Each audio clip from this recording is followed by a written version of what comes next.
Good afternoon, Commissioner McFadden.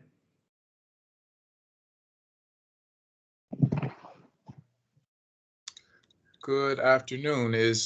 Can everyone see and hear me? Yes. Great. Yes. Great. Good afternoon to everyone. Good afternoon. Oh, I appreciate that. Listen, I actually love to hear people's voices and see their faces. I just finished, as many of you know, I'm working on my doctoral degree, and so my chair likes to have a chorus of either hello or a chorus of goodbye. So we'll start with the chorus of hello. So you can just unmute yourself and just say hey. Hello. Hello. Hello. Hello. Look at that. Look at that. Hey. Like the Brady Bunch. Let me show my face and say hi. Do you want that hello in a particular octave, leader? Whichever you choose. Kristen, I'm just checking something. I want to see if. Well, I hope that everyone is. To add the percussion. Say that again.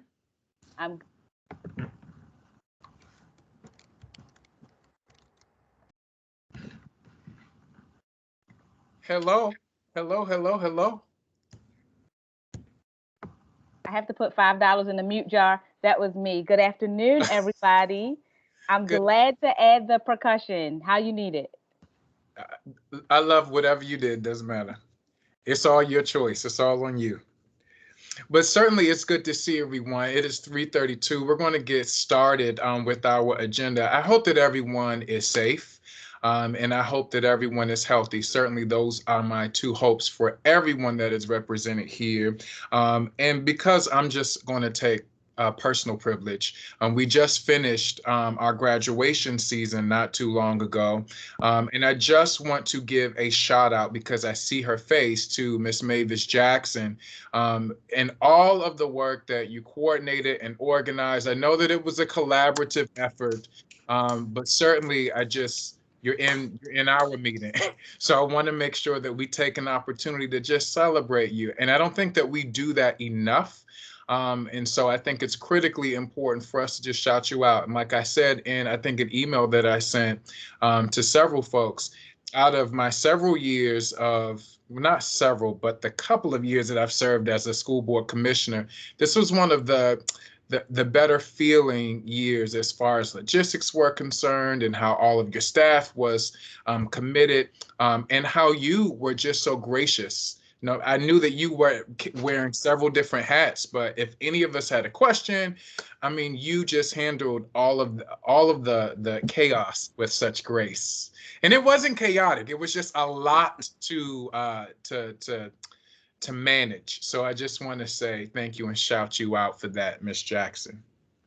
Oh, I really appreciate that. It was a different kind of challenge, but it was great. It was great to hear kids walk and families walk up to the field and say, "Oh my God, this is so beautiful."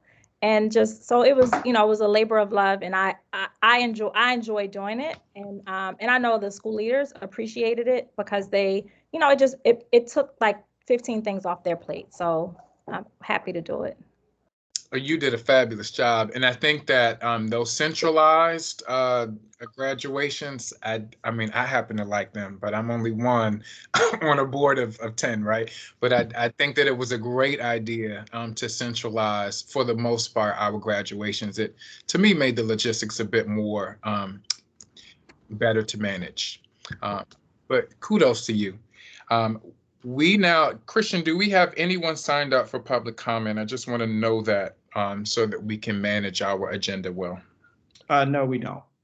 I know that we received something from a school counselor or psychologist. I don't know if that was for this meeting, or if she sent anything, or if did anything come. I just remember the email.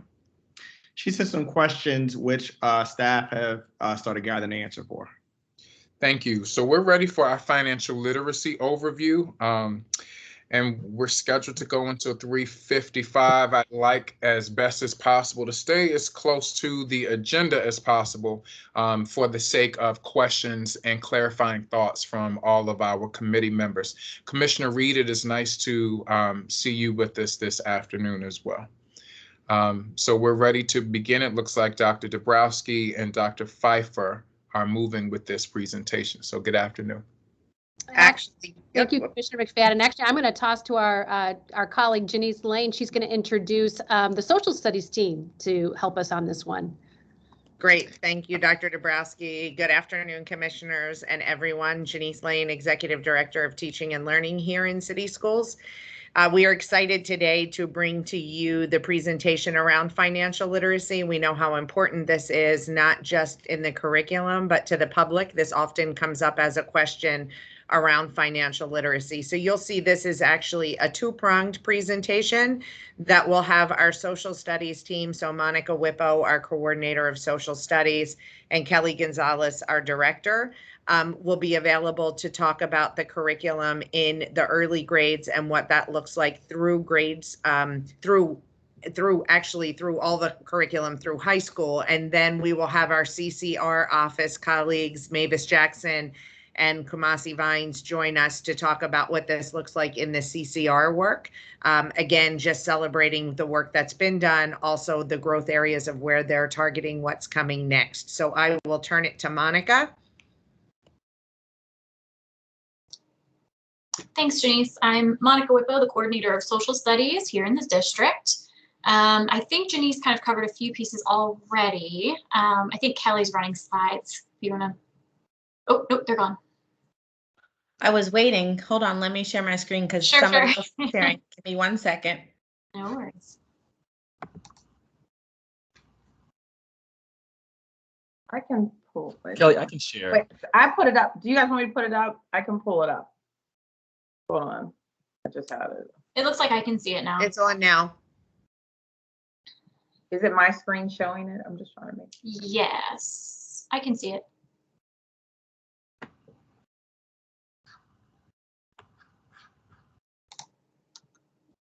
Okay. My screen is frozen now, so I'm sorry. I'm actually supposed to be supporting and I'm having technical difficulties.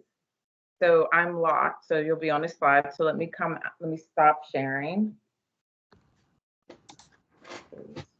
My screen is frozen.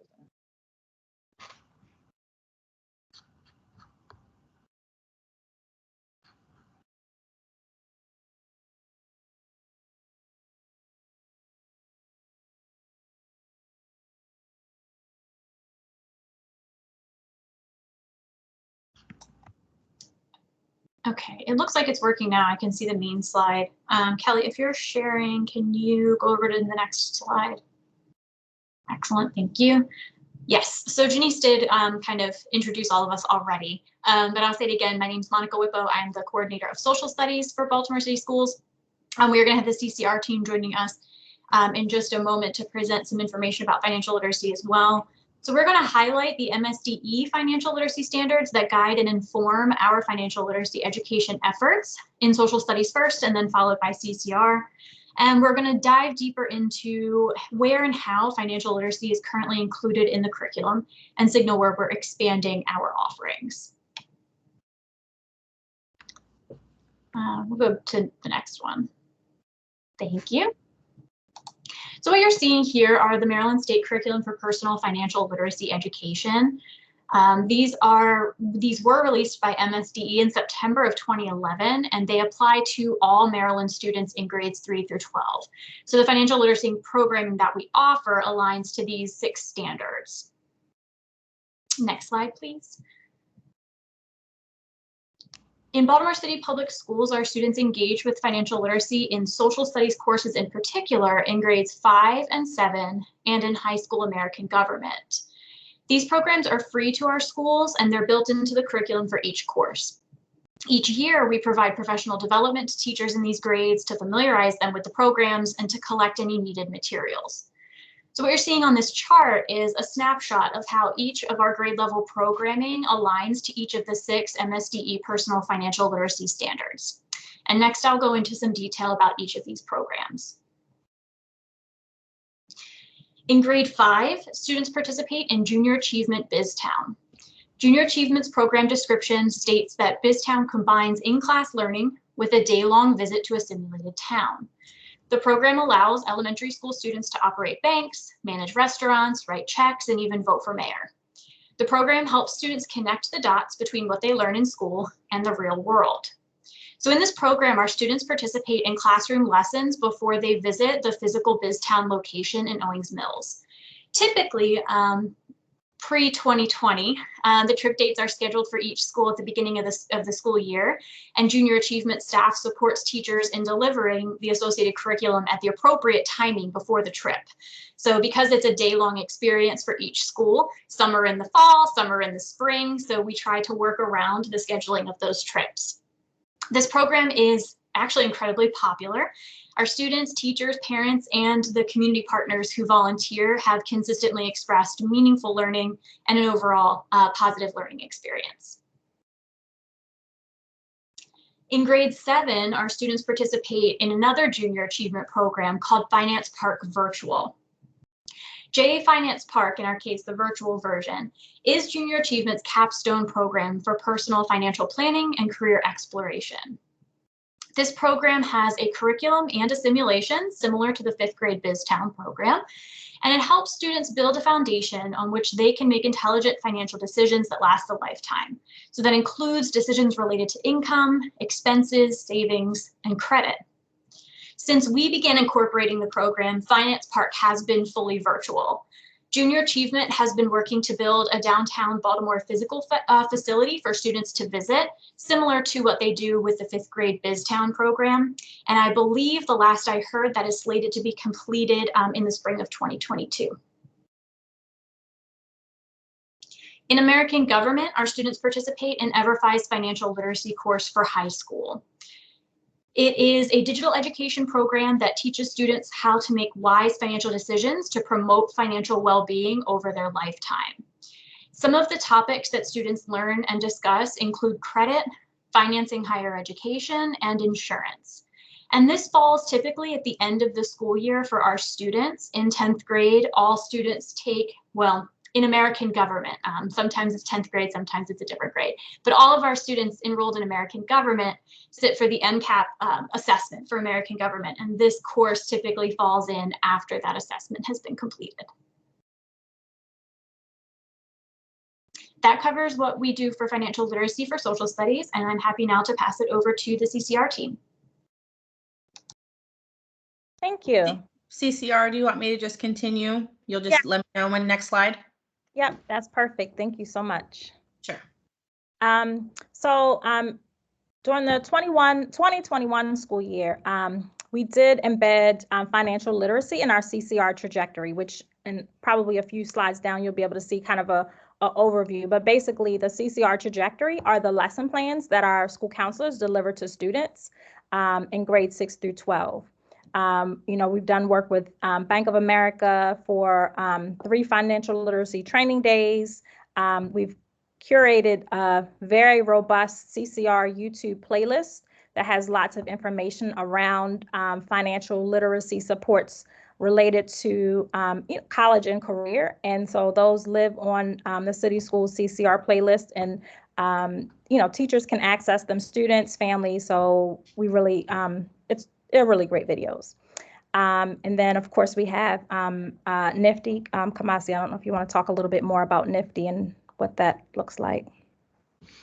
Well, Nifty is an organization that teaches entrepreneurship skills to students, and we do have it in different schools across the district, that their coursework for teaching future entrepreneurs, but is one of the many things that we are trying to cultivate for our students, because I haven't seen you all since the implementation or strategic plan presentation earlier this year.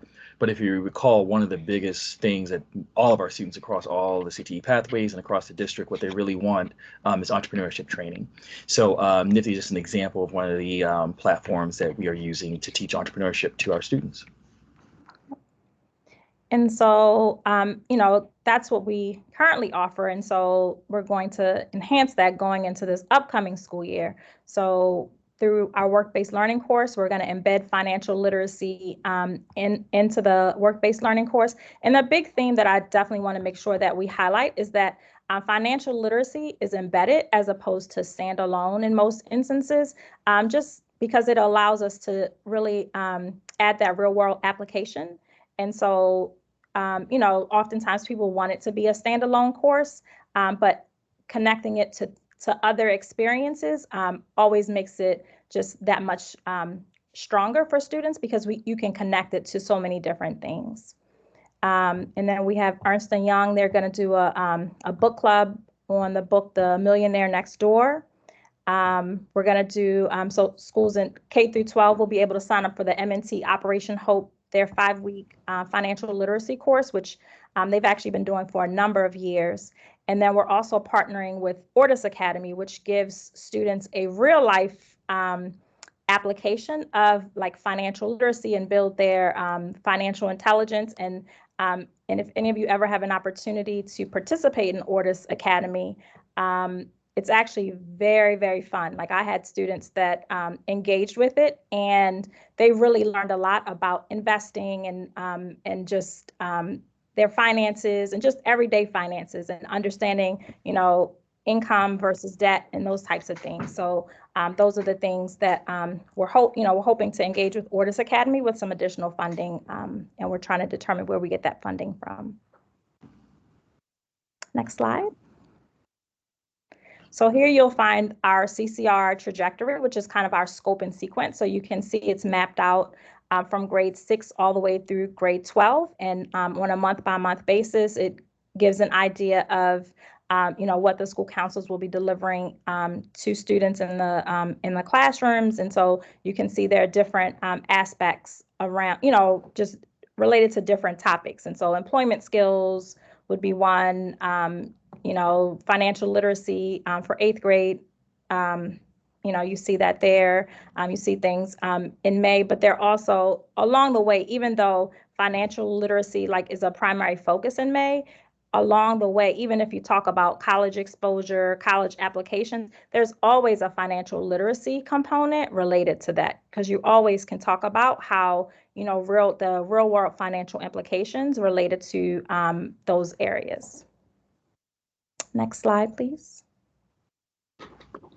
And so here are some of the topics that we have on our CCR playlist for this year. So of course, when we talk about financial literacy, it's not just about, writing checks. It's also about the, financing college or financing post-secondary options. So whether that's if it's a career training program or something like that. So we had sessions on helping students generate a FSA ID, the Adulting 101.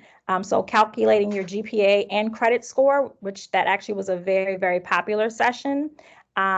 We did some work navigating financial aid through COVID, where we actually had partners from some university partners from various universities helping students and families discuss the financial implications in COVID, because there are some significant changes or impacts to families that actually impacted their financial aid. So we were trying, really were able to help families get ahead of some of those things.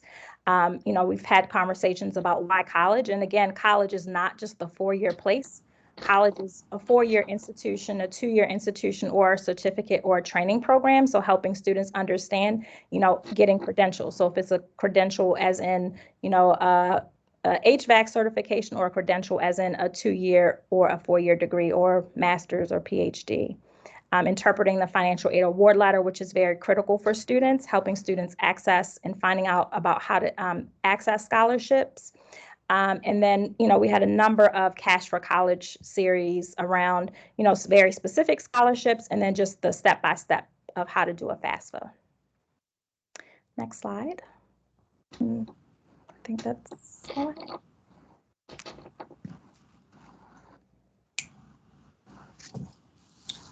Thank you for that. My board colleagues, I'm going to ask if you have any questions, clarifying thoughts, that you would just raise your hand, use that feature there so that we can make sure that we stay on track. Certainly appreciate the team for the work that you've put in.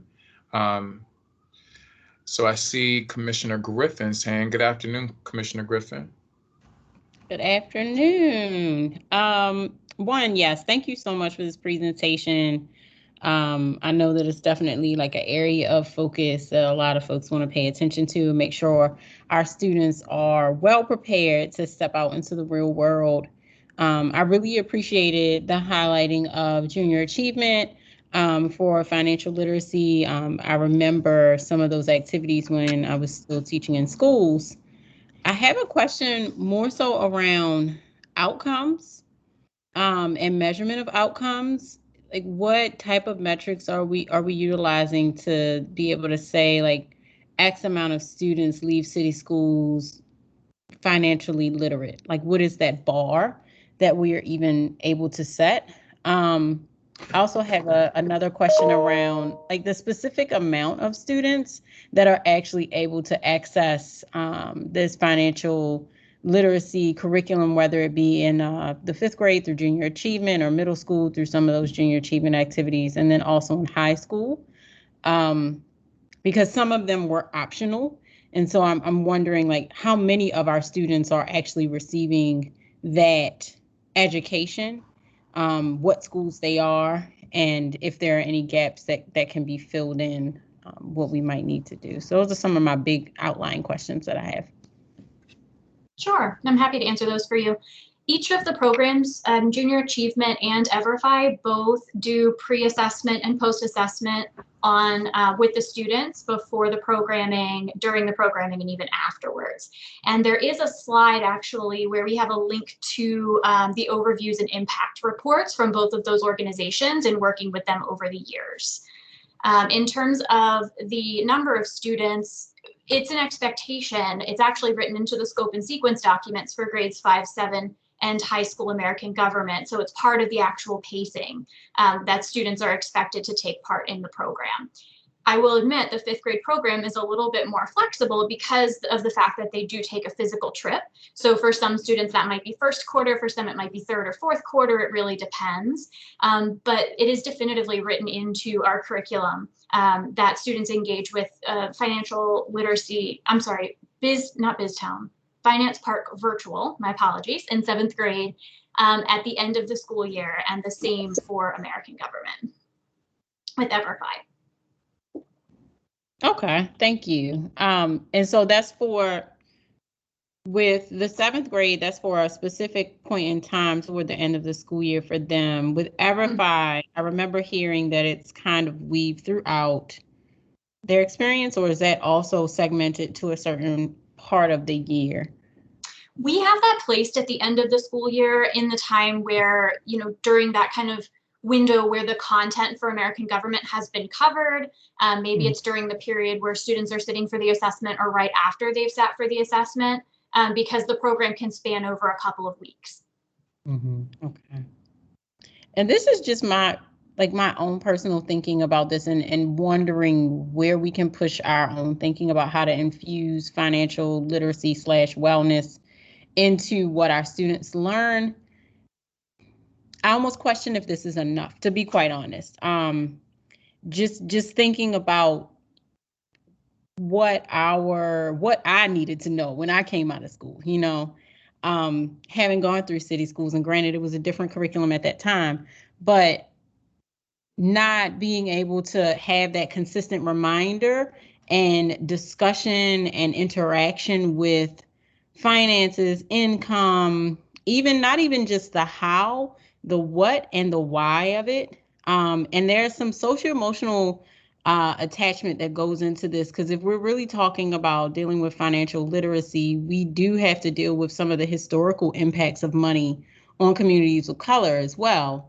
And so I'm wondering about that cultural competency aspect infused into this, and helping our students even understand their relationship they may have with money at that time if they're in middle school and high school, and how to have a positive relationship with money, because you can understand how to balance the checkbook all day long. But if you think that money grows on trees, or if you feel like money is scarce, you're going to interact with it very different.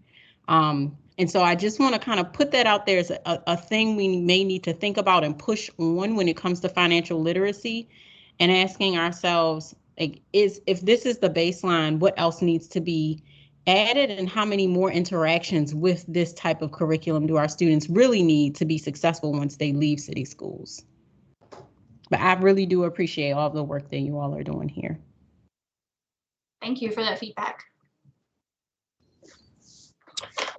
Thank you, Commissioner Griffin. And I have several piggybacks to what you were just talking about, but I want to make sure that we hear from our other colleagues. Commissioner Roberts.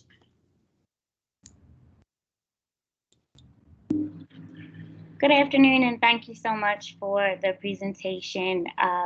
As Ms. Lane shared at the beginning of the presentation, financial literacy continues to be a very popular topic of discussion among not only the community members, but also our local city council. And I believe at the last financial literacy hearing, there was someone on the team that did a really beautiful job at walking the attendees through what the process looks like for having financial literacy embedded within the current city schools curriculum as a mandatory course. And I think that would be super appropriate to kind of offer in this setting as well. So if someone could really quickly, in a 60 seconds or less way for the sake of time, provide us with that overview, because I do believe that for our larger constituency, larger stakeholder pool, there are some glitches, not glitches, but there are community members that are ill-informed on what that process does look like and what it is. So if someone could provide that, would be greatly helpful.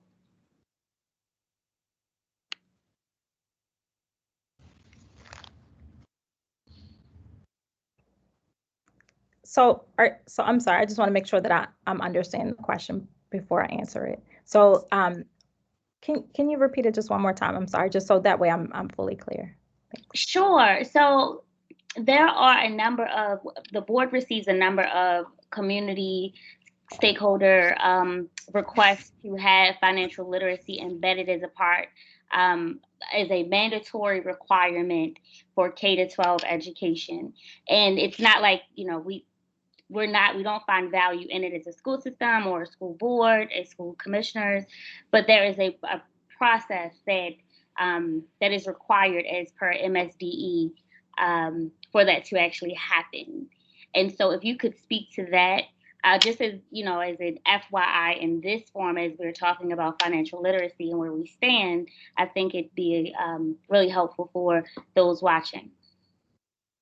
So I'm not sure what was previously stated, but just in terms of a course being offered. So of course, Msde sets the requirements, especially, and so I can speak to high school, I guess. So in order for it to be a standalone course, it would have to be a credit bearing course. And so that's one of the challenges, is that, currently there's no, credit bearing course available to us that could allow this to stand either as a, semester or as a full year. So at this point, until that exists, we have to embed it into existing course structures, so that way it allows us to be able to offer it well, and make sure that the students get exposure. Dr. Dabrowski, did you want to add to that? I saw your hand shoot up.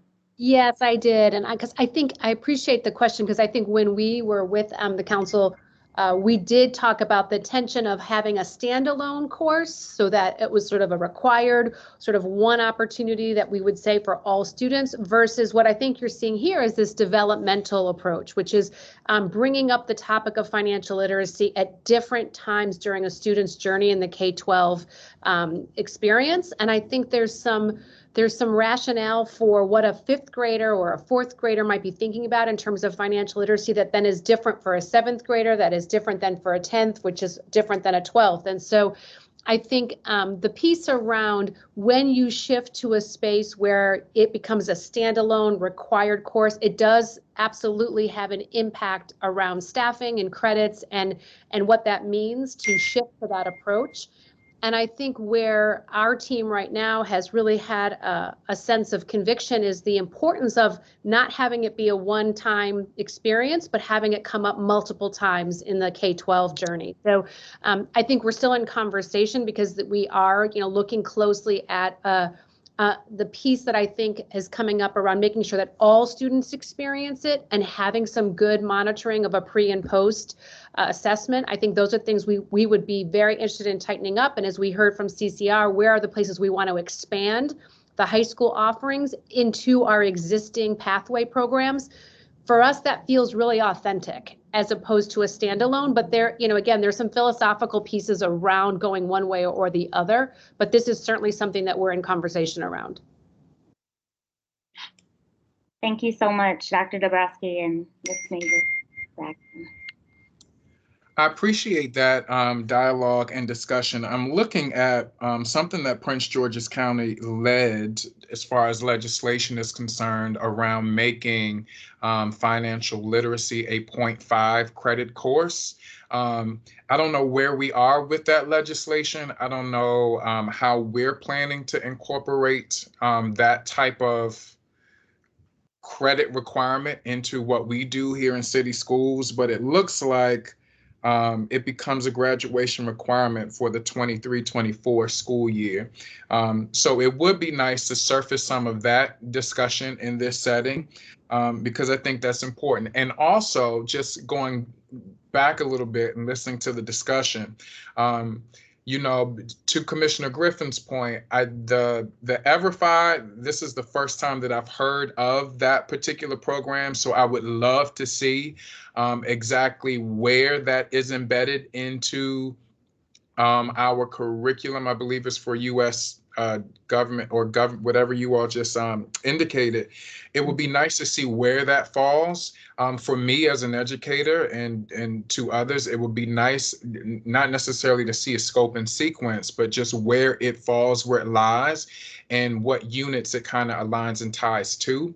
But even thinking about Commissioner Griffin's point, I have students that I taught formally that are squeegee kids, right?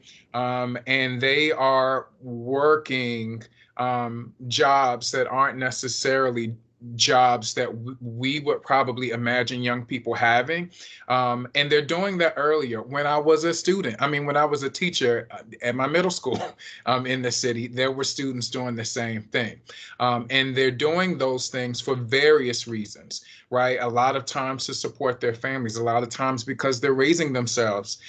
So I think it is important to think junior achievement is cool, but what stuck out to me also was the optional. It's offered as access to all of our 7th grade students, but do all of our middle school programs have transportation to, because I know it's somewhere that they have to go. So even though it is accessible to all of our students free, do all of our 7th grade students take advantage of it? The same thing with the 5th grade junior achievement program. Do all of our 5th grade students go? Yes, it is accessible. It is offered, but do they go? And then I also appreciate Commissioner Griffin raising the baseline. Right? How do we know that our students are financially literate? Where are we able to see that? Have we polled our students and our families to see what their financial literacy needs are?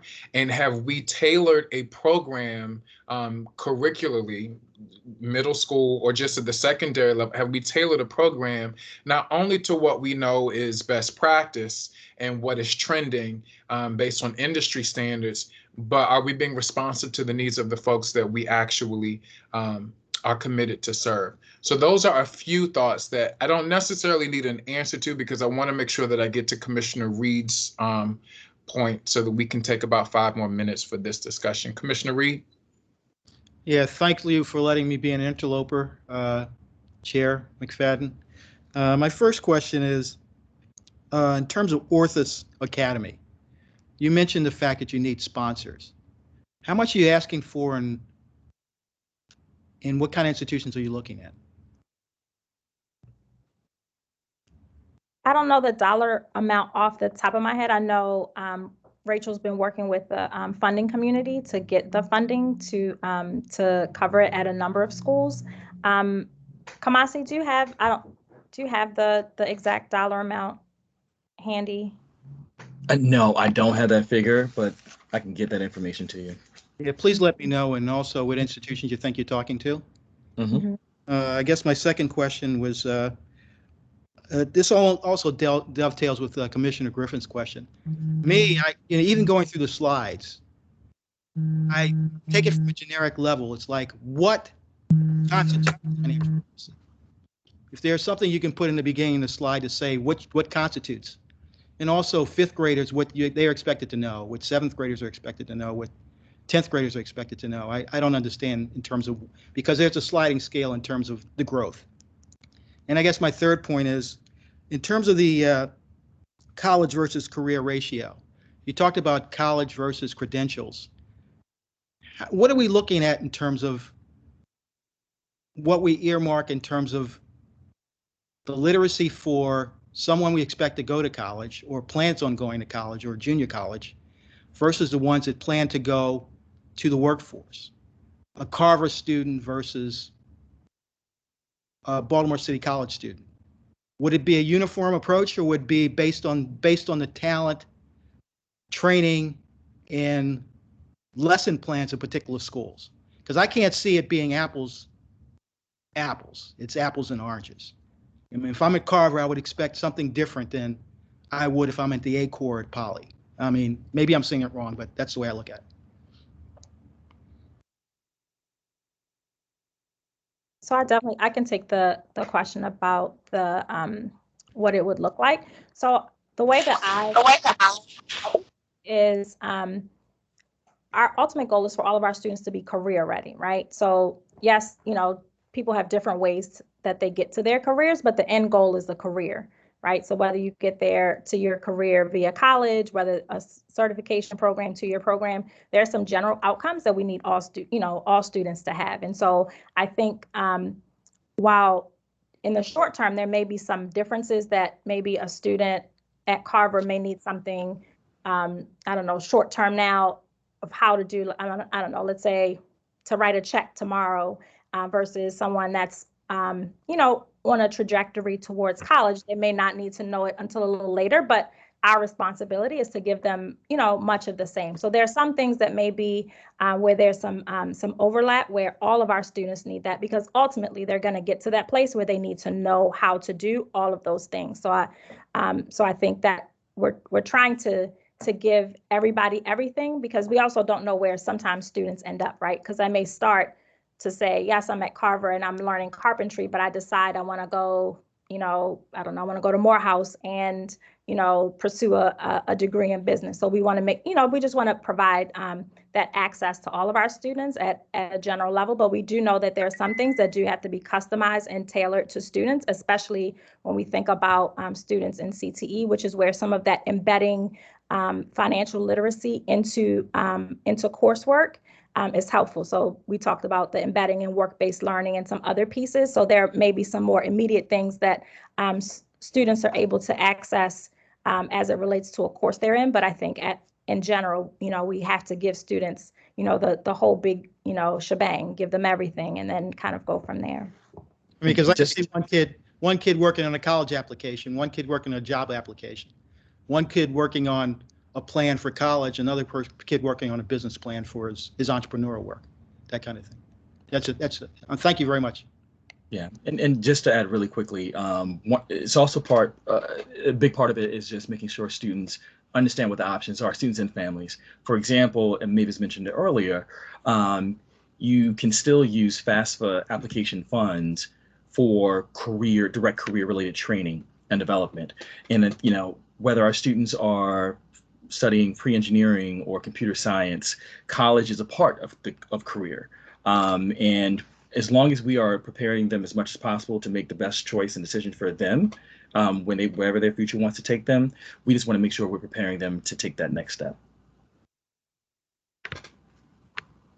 I appreciate the discussion and the dialogue, and Mavis, certainly I understand and appreciate the embedding, you know, throughout the different points. I mean, this technically has to be all hands on deck because it's necessary, it's needed, we know it is. But also, we've just received so much response from our community members around this particular topic. So I understand that it is embedded. However, I don't think that it is clear to our community where this lies. So I think we certainly have to be more intentional about that, perhaps even, you know, I'm into visuals and graphics and infographics and things like that. How can we better communicate our financial literacy process to the community? In addition to, I would love as a follow-up, how are we measuring financial literacy explicitly outside of the assessments that are embedded in Everify? I think there should be a more clear collection of both quantitative and qualitative information that informs how we tailor our financial literacy program. And then also I would be interested in knowing if this is going to become a 0.5 credit requirement statewide, what are our plans on getting us to that particular point? So outside of it, yes, being embedded, which I think is great, if this is going to become a standalone course of some way, shape, or form, what is that actually going to look like? I think that's important for this committee to have back. Absolutely, you got it. Thank you so much, everyone, for all of the service and the commitment that you make to city schools and to Baltimore. Thank you all. We are certainly ready for our next presentation, which is our 3 R's. Someone tell me what the 3 R's are. What are the 3 R's? Who wants to go?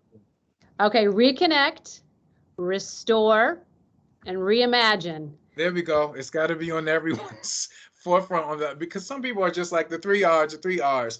But it's important that we own these particular words because these words actually mean quite a bit to the work that we have to do. So we are certainly ready for this presentation. And I just want to ask, when it is time for discussion, that the folks that are owning the presentation and our board colleagues are on camera so that we're not confused with who we're chatting with and talking to. But thank you. Chief, Dr. Dabrowski. Awesome. Thanks so much. Appreciate the opportunity to be here this afternoon to share with the board an update on our recovery planning in city schools, which, as we've just said, is our Reconnect, Restore, Reimagine. I'm particularly thrilled to be here with 3 of my chief colleagues, and I'm going to actually turn this over to Chief John Davis to get us started. Thanks, Dr. Dabrowski. Yes, good afternoon, everyone. There has been a very, very large team that has been working on Reconnect, Restore, Reimagine. Commissioner McFadden, I was hoping it would be someone else besides one of the chiefs that were going to say what the 3 R's stand for, because we're going to need way more than just us to know it. So I completely hear you on that. Let's go to the next slide and let's start this off. So this is what we're going to go through. We're going to talk a little bit about the why. We're going to talk about the how, the who, the what, and we're going to get to the next steps. The main people that are going to present are really going to be the 4 chiefs that have really tried to organize and coordinate this, and that is Dr. Dabrowski, myself, Chief Hyde Hubbard, and Chief Jones. But I want to be super clear that the team of folks that have worked on this spans the entire Baltimore City Public School District. We will present this to the board, but there has been so many teammates around this and so much engagement around it that this really is a system-wide initiative, a system-wide thing, a system-wide endeavor that's going to take a lot more than just getting ready for August 30th. So we're going to tell everyone where we're at right now. I'll just preview a little bit to say we're still getting a little bit of feedback, but there are some emerging themes that have been going on, and we're going to get to that. But I think teamwork is probably the #1 thing that I really want to get across as we start this off. Let's keep going. I think we know this, but it's worth restating. This is absolutely a historic moment. We have never gone through what we just went through the last year. And people have been struggling through it. And so we've got to make sure that as we get out of this pandemic, as we start the upcoming year, we make this an incredible opportunity, but at the same time, we understand the responsibility that we have. So things are going to be different. Reconnect, restore, and then the reimagine part. But there is a lot of opportunity and a lot of responsibility that goes along with this. Let's go. I don't want to read this whole slide, but what I do want folks to understand is that in March, we began working through initial steering committee and work groups. In April, we got a little bit more grounded in some of the research and the evidence. In May, we started with engaging our stakeholders for input. In June, we just finished up a ton of feedback, and we still have to look at some of that feedback based on our initial plans. And then in this month, we plan on getting to the end of the month and having a plan that we will begin here in August. Let's go. Just very quickly, there's a steering committee, work groups, and project management, and I would be remiss if I didn't call out Julian Vincent and Casey Mengel for their project management in all of this. They do a lot of work as special assistants, but they've had to jump into this and really project manage a whole lot of work. Let's keep going. Steering committee, Again, the 4 chiefs led this, but in the end, this ended up branching out into many, many work group leads. A lot of engagement that you'll hear about in just a little bit, but we really worked every week so that we were on the same page and so that folks heard from one work group to another so that they could make the connections possible. We had to dedicate the time to this so that people weren't working in silos. Let's go. And then when you broke it down and you started getting into the work groups, there were 178 central and school-based staff that came together very often, weekly, and in some cases twice a week. I know in the wholeness group, folks were sometimes working twice a week in meetings to get through recommendations, to get through any particular piece of guidance that we should be thinking about as we start working for August and September. So that 178 is really the larger team that was doing the day-to-day work in the different work groups that you're going to see. Next slide.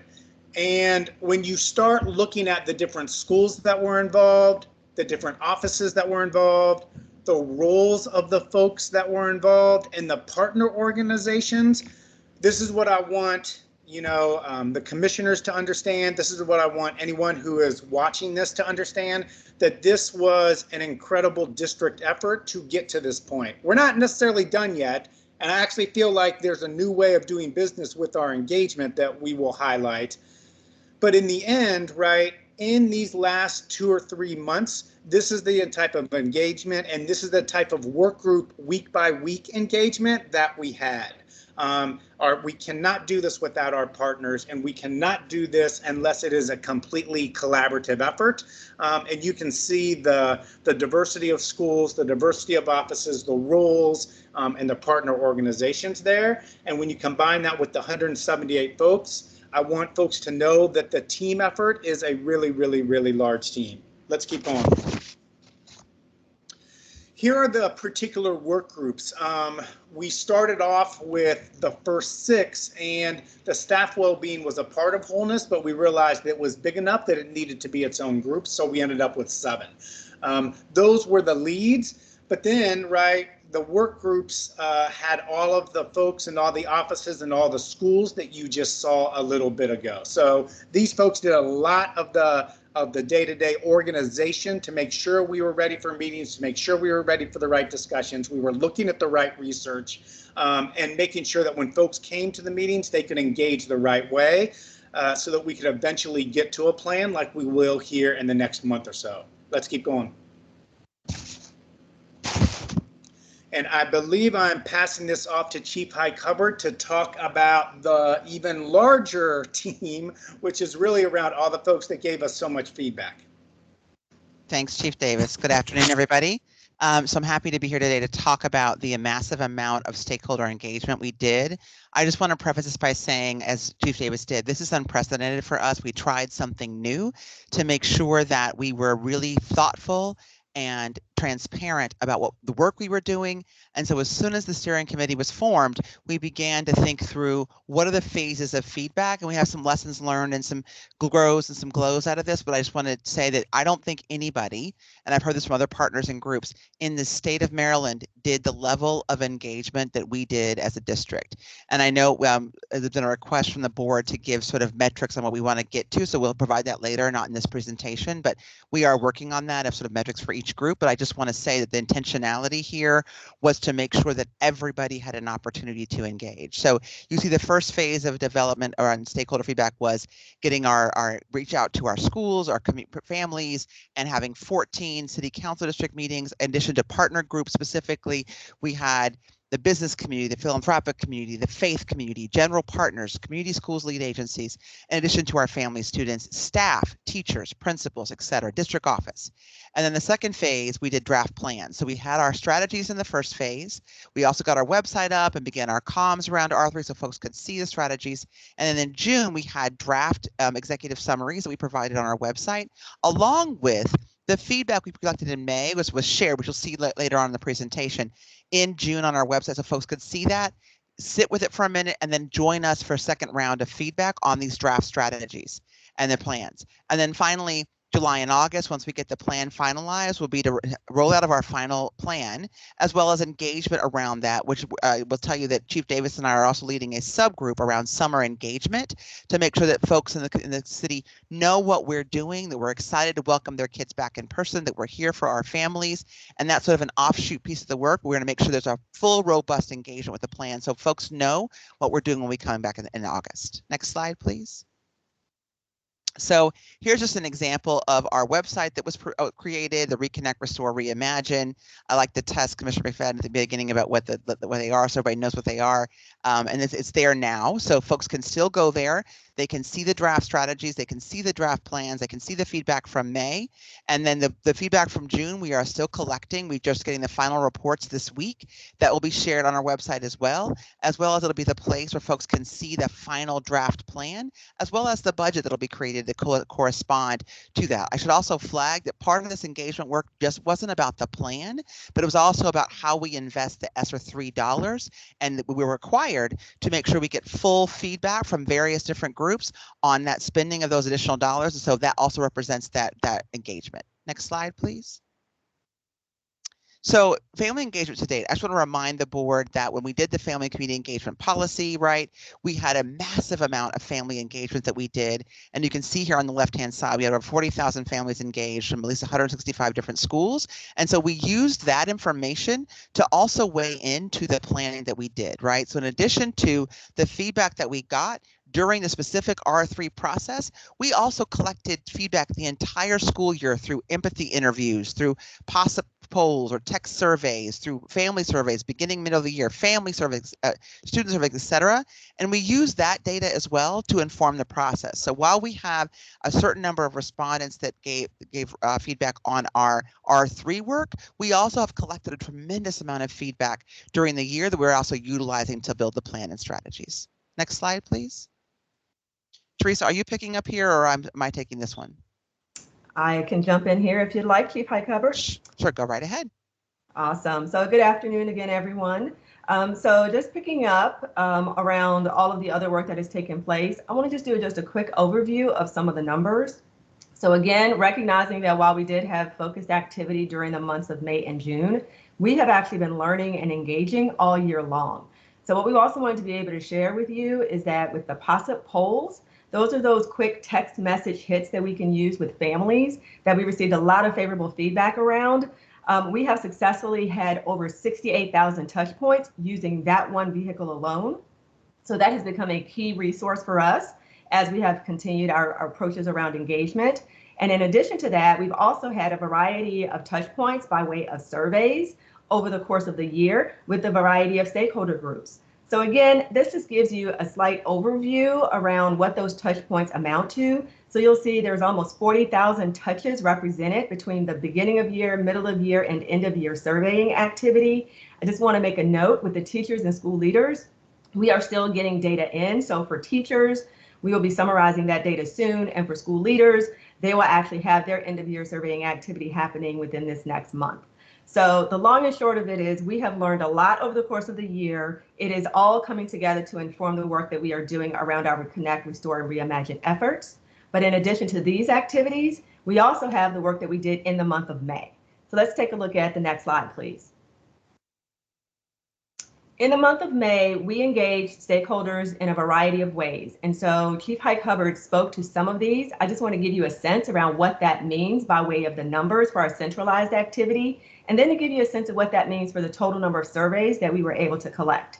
So on the left side of the slide, you can see in parentheses the number of centrally organized meeting activity that took place.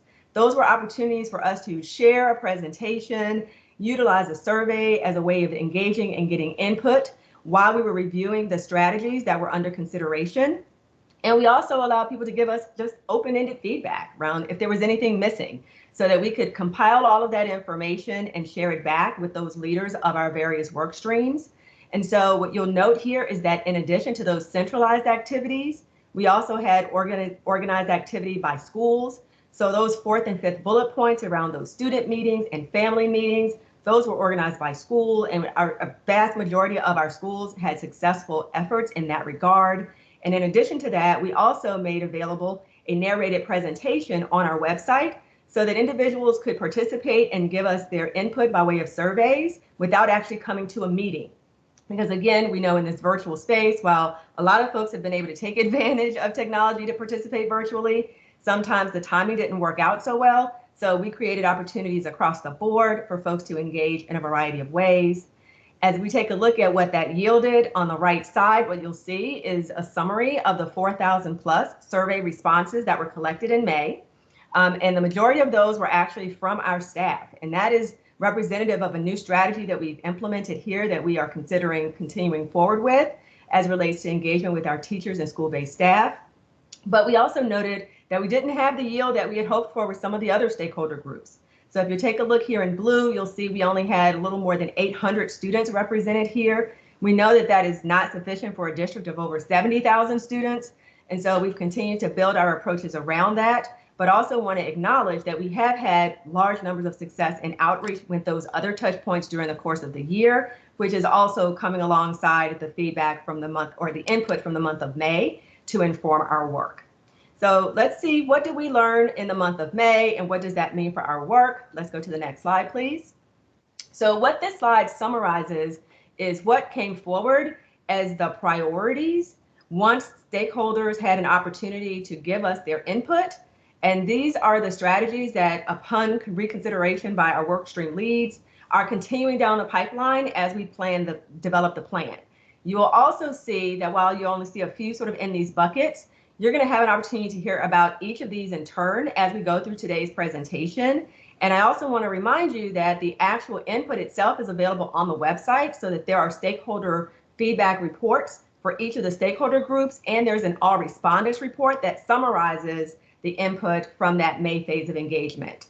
Also, as we go through today's presentation, you will also hear highlights that relate to each of those workstream areas so that you can see the connections between the input and the strategies that we are continuing to move forward with. So again, this gives you a top line overview as it relates to communications and engagement. Because of the work that had taken place to support the family and community engagement policy development, you don't see that listed here, but you will see strategies related to that area as we go through the presentation today. So I'm going to turn it back over to Chief Hike Hubbard, and she'll tell you a bit about the June feedback phase. Hello again, everybody. So yes, in June, we did, again, a massive amount of feedback. As you can see by the calendar here, it shows you that we did our first feedback with principals, right, on the 8th. They're always our guinea pigs of having us test run our presentation with them.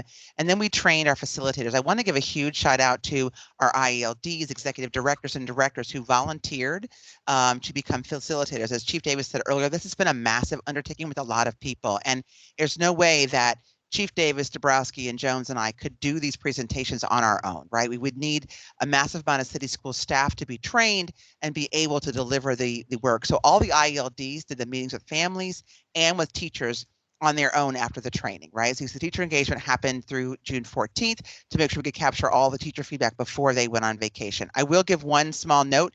We had massive amount of teachers giving feedback in the May meetings, of over 2,800 or something like that.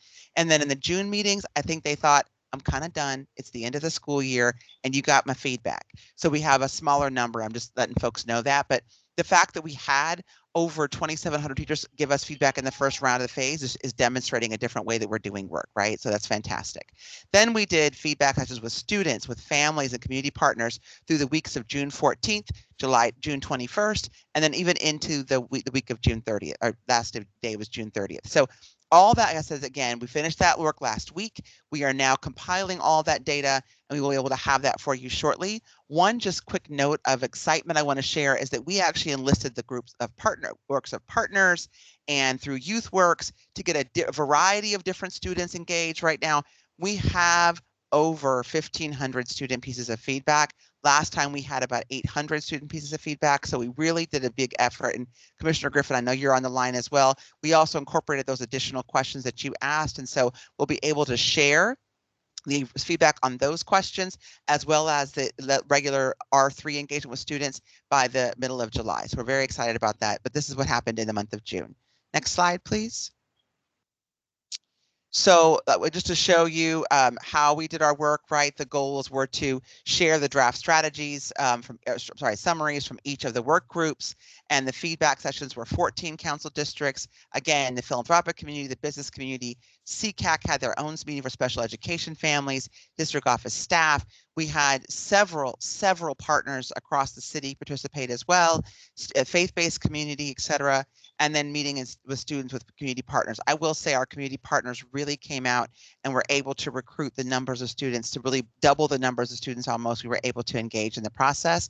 And then again, the teacher and meetings were facilitated by their IELDs. So everyone's using the input from the May, executive summaries, to finalize our full draft plans. We have the June feedback as well. And we've asked, you can see the reflection in the summaries of how the May piece, what was one of the biggest pieces of feedback we got in the June sessions, where they really appreciated seeing how the May inputs actually went into the draft summaries. They could see the difference. Next slide, please. And I think this is Joan. It is. Thank you, Chief. All right, so I see the prompt, Commissioner McFadden, for 15 minutes, so I appreciate the time check.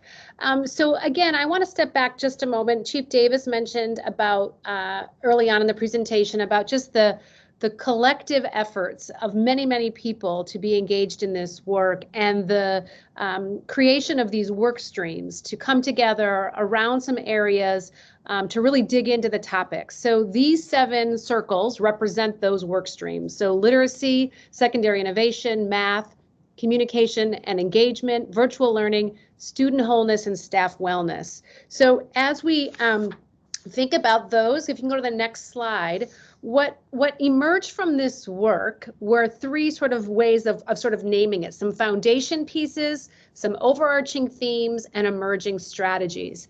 And I think it's important at this point to name that as groups got into the work and started to really think about what was important and what to prioritize, we really did embrace the work that Dr. Tracy Durant has done in equity for us here in the district, and really leading groups through a process of having guiding questions that really push us to use that equity lens in very specific ways. So I just want to call that out here, because as we looked at each of these issues, we thought about, are certain students, are certain schools impacted by this more or less?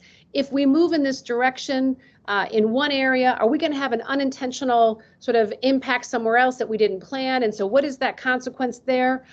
It really pushed groups to think about what are the barriers when we try to come out with an idea or a solution that we need to be thinking about in this planning. So I do want to name that space here, because that was one of the guiding pieces as well, that I think as we've gone through this work together, we've kept that as a through line. And I think it really does represent that commitment around this stakeholder engagement of being very wide in our outreach as we've been doing this important work.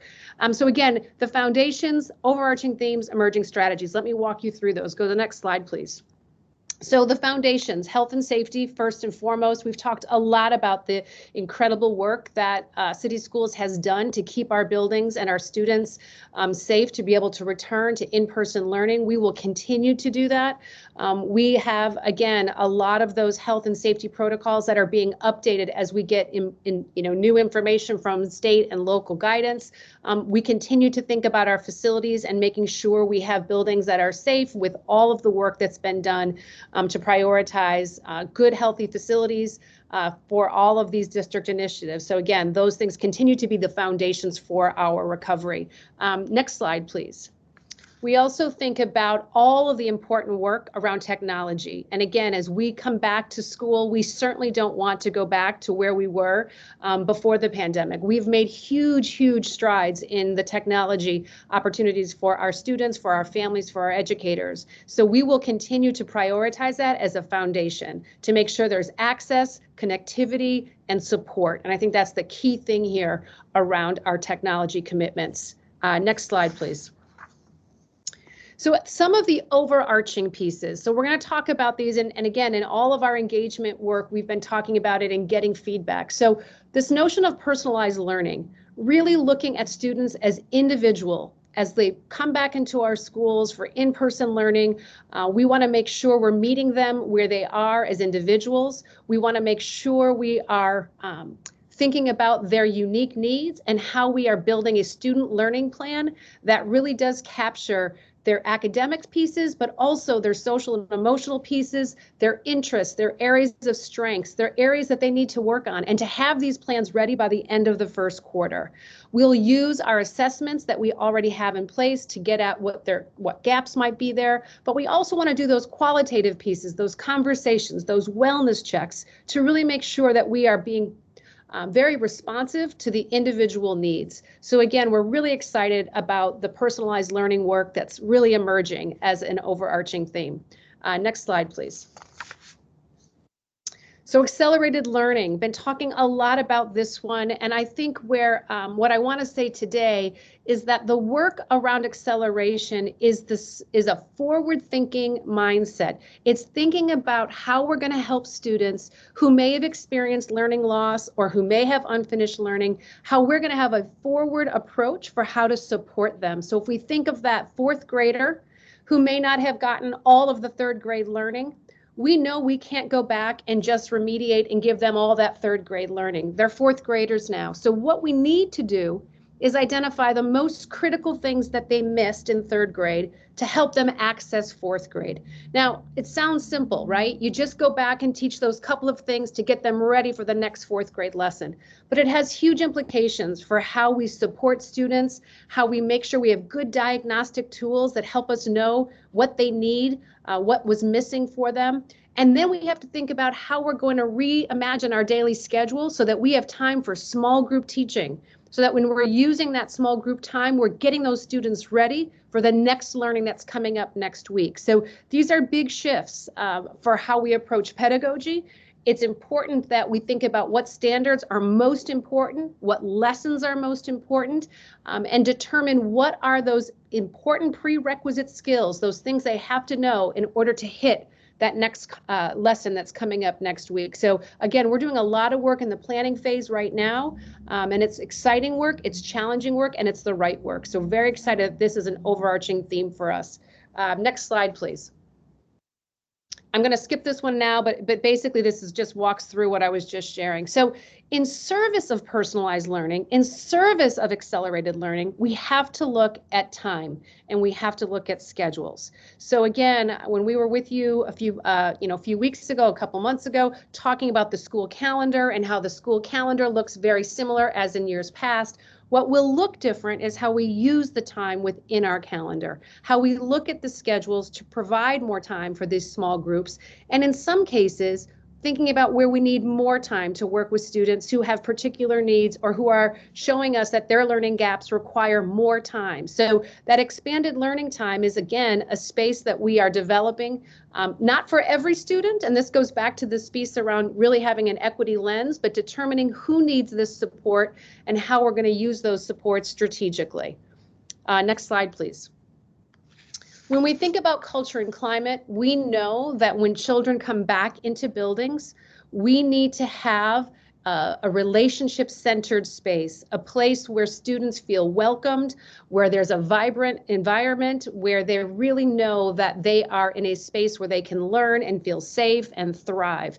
And so this part of our work is a very intentional planning effort that's been happening since back in May and continues this summer, with every school having a plan in place. And while it's always been something that's important, it's going to be very much a top priority for our students as we come back in this first quarter. Next slide, please.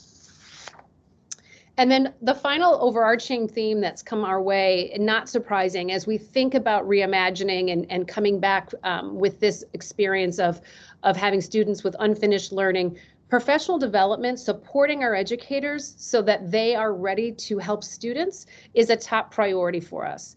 And so as we think about the different ways to do this, we have some wonderful structures and routines that we've had in place before, and we want to make sure that those structures continue. So we have what we call our cycles of professional learning. So it's job embedded. You work with your team of teachers at 2nd or 3rd or 9th grade level, and you're focused on something, and it's during that school week of having common planning time. So it's a really powerful model, and we want to continue and expand that. Additionally, we want to make sure our teachers have access to highly recommended courses, ways that they know that they'll be able to improve their craft or get further support on particular issues. So again, really having those as set trajectory so that they know when they can take those and really have a space for their own development and growth as educators. And again, we really want to make sure that the systems that we have for tracking this and evaluating their PD experiences, that we've got that really coherently set up. So again, important work for us to do in professional development. Next slide, please. All right, so now as we begin to... Chief, I'm going to ask if you can give us the overview of where we came to the data collection for the strategies as best as we can, and then if we can go to next steps. I just want to make sure that we leave, this is really important, but I want to make sure that we are able to engage in some dialogue with the commissioners that are here, in addition to something else that was added to the agenda today in addition to procurement. So if we could just give like how we came around to the data points that we see here within these strategies, and then move on to the next steps.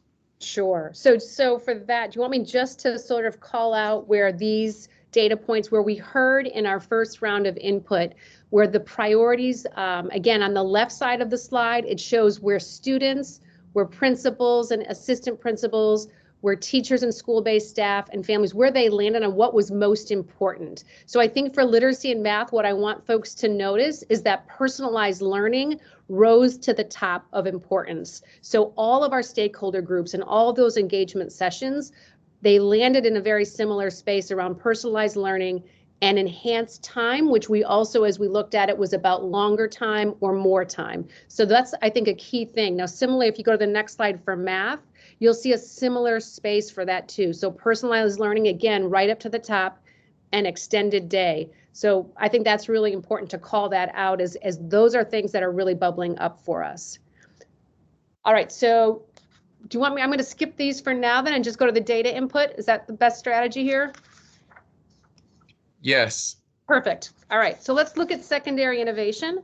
And again, as we looked at what was most important that came up from our students, they really wanted to make sure that there was opportunities to learn about college and career opportunities earlier. So again, looking at how we could get those experience and opportunities into our middle school. There was definitely an interest from our principals around some flexible schedules. Lots of interest in wellness checks. So again, this is just making sure our students are doing well. We're checking in on their wholeness. We're checking in to see how they're doing with their academics. So that was, again, really important input that we got for secondary innovation. And we'll go to the next one around virtual learning. So virtual learning, not surprising. Virtual learning folks are really interested in flexible opportunities. And I think that's something that the virtual space has allowed us to really dig into and have engagement in whole different kinds of ways. 21st century technology was the other top priority that came through. So how we're harnessing the very best of technology as we're working in this virtual space. And then for wholeness, I don't know, Chief Davis, am I passing this one to you? Yeah, we'll go quickly regardless of who it is. The culture and climate, as Dr. Dabrowski mentioned earlier, is one of the overarching themes, rang true with every stakeholder group. You can see mental health as well. And while the other three were less called out, I just want to be clear, they're also very important to our community, and we're figuring out over the next 2 or 3 years what we can do sustainability-wise in a lot of these areas. Let's keep going. And the staff well-being, let's look at that data. Right? The Be Well initiative was something that Human Capital started this year in this COVID virtual space, and people want to see that continue. But you can also see the in-house teacher preparation work got a lot of feedback, positive feedback, as did the retention work, which is really what that stabilized the 21 to 25 workforce means. Let's keep going. And I think Chief Jones or Chief Hyde Hubbard might want to speak to anything in this area.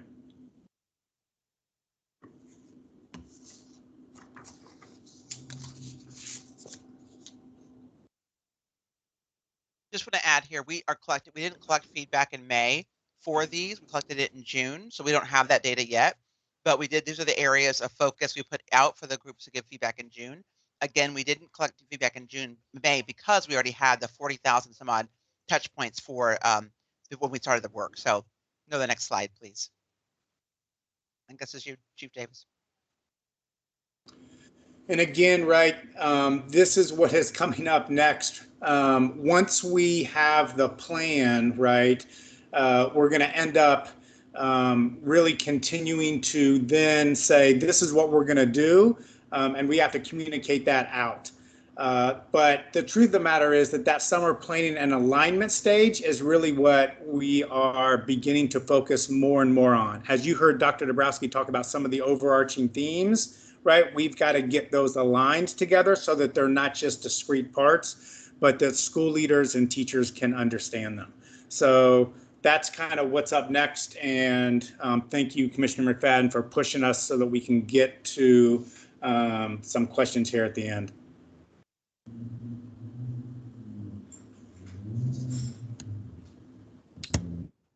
Thank you, Chief.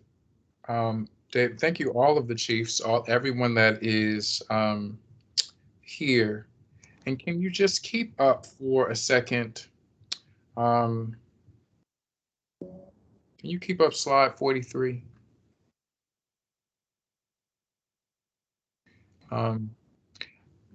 40, no, for me it's 40, it's the what's next slide. So it might be different for you. I think it might be the next, yeah, right there. Just because I think this could be a great place to kind of center our eyes as we synthesize all of what you all just talked about. And of course, other commissioners may want to reference some other slides, but commissioners, I'll ask now also again, if you would use the hand raise feature so that we can go into our dialogue and discussion around this. I just want to say, as we get started and we're thinking, this is a lot to process and take in, but this is the collaborative type of work that we should be doing. So I know that this is a lift for all of us, but the way that we are thinking about engagement and the way that we are thinking about cross-functionality throughout various departments, throughout all of our stakeholder groups, I think this is the way that we should be working. So I just want to say thank you to everyone that's working on this, because I know it's a lift, but we can't work in silos. As Commissioner Richardson will always say, all hands are on deck as we are thinking about recovery. Commissioner Roberts. Good afternoon again, everyone, and thank you so much for all of your efforts that you have collaboratively put in for the stakeholder engagement sessions and being really intentional around the work of city schools for the recovery efforts. I just wanted to take the opportunity, and I'm starting to sound like a broken record in some ways, but I wanted to lift here again to keep this a part of every conversation and as an important part of the planning process with the district recovering planning efforts, the intentionality around using plain language as the district is engaging with stakeholders, especially families and students, so that they understand what is actually taking place, where they fit into these updated processes and engagement sessions, and how it will affect them, especially for parents and caregivers, and how it affects their students. And for me, that kind of bubbled up around slide 20 through 23, just kind of unpacking that and coloring it in, especially where we get into talking about the individualized student plans and what that looks like on a more individual basis for our families and caregivers. It's more of a comment than a question, but thank you. And it's not a broken record, though. That is the right thing that we have to be paying attention to. Plain language, how it impacts families, how it impacts their children. Yes, thank you so much, Chief Davis. And I think that's critically important, Commissioner Roberts, as a parent of an elementary age student. You are engaging with them more often, I think, than a lot of us do. So I think it's really important for us to make sure that we are very explicit about what we're doing so that everyone is able to understand. As an educator, I think about the universal design for learning and how we can apply UDL to the way that we engage our families. It's just a thought. Commissioner Griffin, do you have anything, or Commissioner Reed? I know that both of you are with us. I'm fine. Reed's fine. Thank you. Thank you. No problem. Yeah, I didn't have much to add. I think Commissioner Roberts summed up a lot of what I was feeling, put it into great words, so I don't have much to add there. Great. I appreciate the talk around personalized learning. And as we have that discussion and as we're developing our plan that is going to be unveiled very soon, I think it's important for us to be ambitious, because we know that we have to be, right? We have to have very high expectations, but I also want us to be realistic about the skill sets of our teachers and our service providers. As we are coming out of a pandemic, as we were just engaging in a lot of hybrid teaching and learning, it's something that I mentioned a few meetings ago, and I can't remember what meeting it was in, but we can't look at our young people as having deficits, so to speak, right?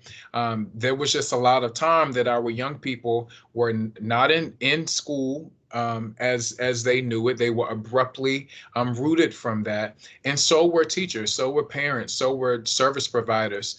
So the entire community was. So I think it's important that we set very clear expectations to the point of teacher and school leader planning and development. I think that is going to be critical as we think about those skills that, to your point, Dr. Dabrowski, and we can come off of this screen, to your point, Dr. Dabrowski, what are the most important things that our young people should know?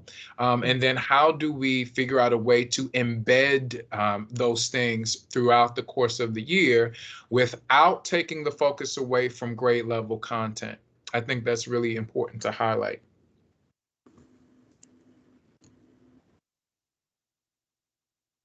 I saw that someone was unmuted. I don't know if someone has something to add, or can we come off of the presentation screen?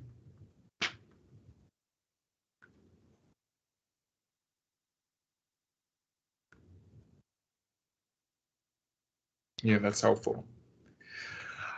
And then finally, I think that we definitely have to continue working on gaining more student and family perspective in the way that we are thinking about collaboration.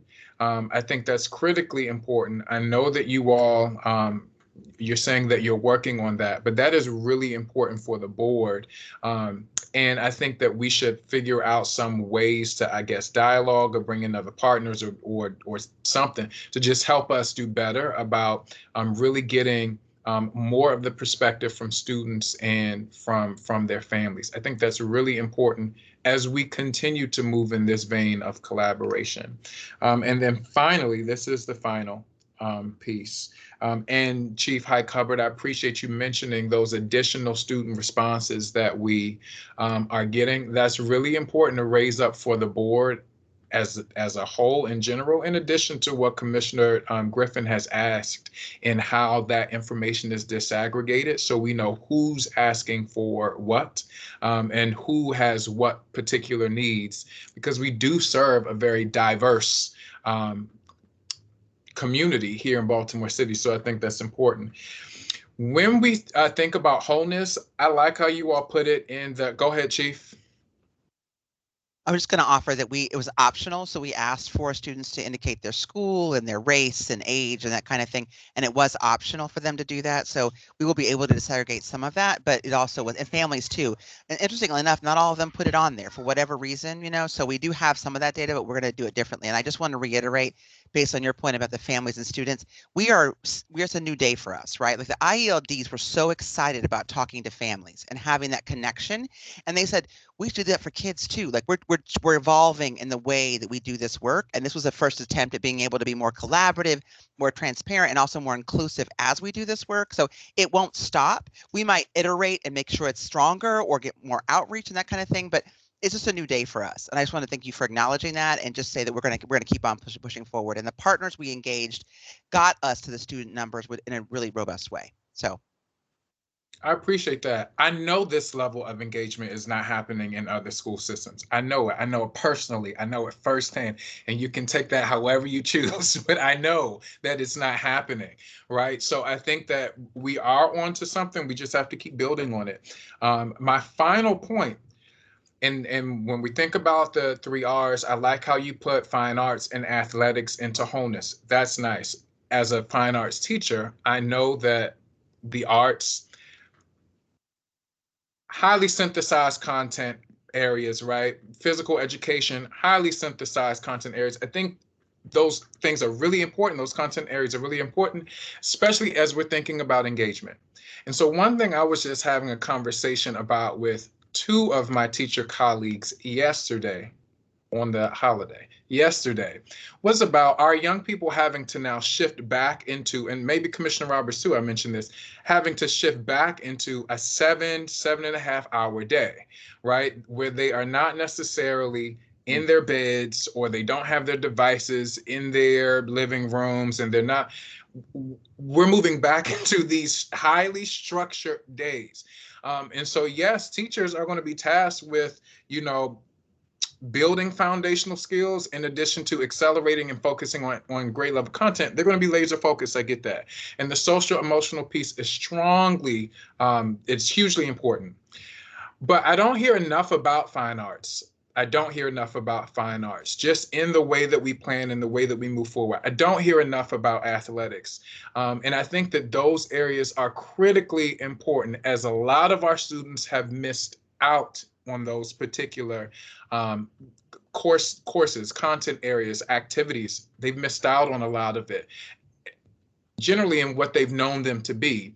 And so I think for a lot of our young people, that keeps them engaged in those 7-hour days, in those school days, because they look forward to the relationship that they build with their coaches or with their advisors or in that collaborative team type space. So I would love to hear more of our plans around fine arts instruction, especially as the board adopted a fine arts strategic plan. I think it's important, and COVID can't stop that. And then also for athletics, I just think about our young people who, you know, have not really been able to compete. A lot of our young people who are looking to go into college athletics. I think it's important for us to have a bit more focus in those areas because they're kind of touched on in these presentations. And I know that there's a lot of information in the presentations already, but I think that's critically important, especially for our children in Baltimore with the diverse cultural awareness that they all have. I think it would be very irresponsible for us to not focus on that. Not that you're not, it's just not that present in the information that you're presenting to us. So I would really like to hear more about that, if not now, but moving forward. As we think about engagement, that is critically important to the work that we're doing.